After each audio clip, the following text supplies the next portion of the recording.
Greetings friends, I just wanted to show you this little temperature control circuit board that I got 4 of them off Amazon for 12 quid in total. I'd been looking around for a while for a certain one to get, and then I remembered that years ago I'd used one of these and it actually worked. I've got it connected up to this 3S2B homemade battery, which is just the 6 batteries out of a laptop pack. I've got this device to activate at 50 degrees Celsius. It comes, you can either use heating or cooling mode. Luckily it was already in cooling mode, so we're fine on that. I've got one of these ridiculously powerful fans that is way too powerful for the job really, because it's going to come on and it's so powerful I've got a weight on top of it to stop the fan moving.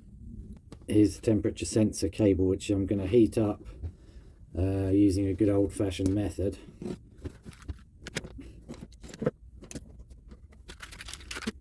So what should happen, the temperature should go straight up to 50, well, pretty much straight up, and then the fan, you'll hear it come on because how loud it is. And important to note, it is running from a battery, so I think that's quite cool, because if you give it a big battery, this thing would work on its own for a long time. Bring forth the flame.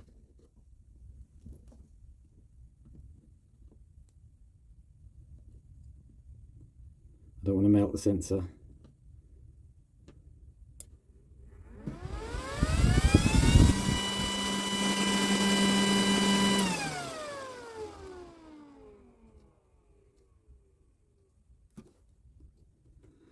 There you go, I thought that was pretty amazing for £3. I did find a wiring diagram on the internet, so I'll attach that on at the end of the video. Just going to show you one more time that it isn't fluke. I'm going to heat it up with my soldering iron. Again, we don't want to melt or damage the sensor.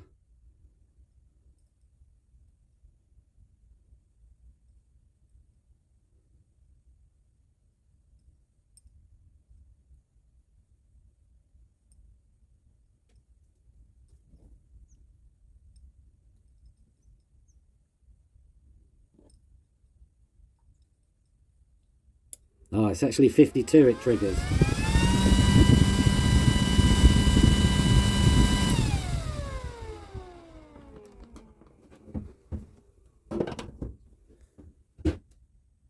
Yeah, I just thought I'd show you that, because for 3 quid, that is epic. And the fact that it runs off a battery makes it even better, because that battery could be installed, it could be installed anywhere really, as long as it didn't get wet. This thing wouldn't survive getting wet. It does come with a little kind of case thing.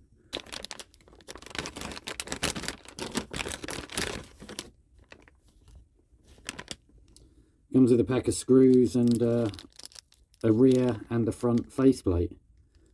So for £3, that is absolutely unbelievable. Anyway, you will see this in another video with regards to trying to automatically keep this cool. That's why I set the device at 50 degrees, because I thought that would then be pertinent for using it in this regard. What will basically happen is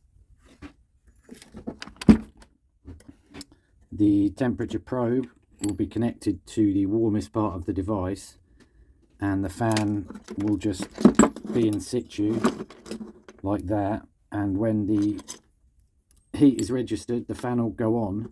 And the good thing about this fan is that because it's so powerful, it will sort the problem out immediately and take the heat down straight away. But that's for another video. I'm in the process of making a bigger battery. I've got to add 18 cells to this, and then I'm going to do some more tests running this with the automatic cooling device, which I think, sorry to say it again, but that is amazing for £3. So I will put a link in the description to it. Cheers.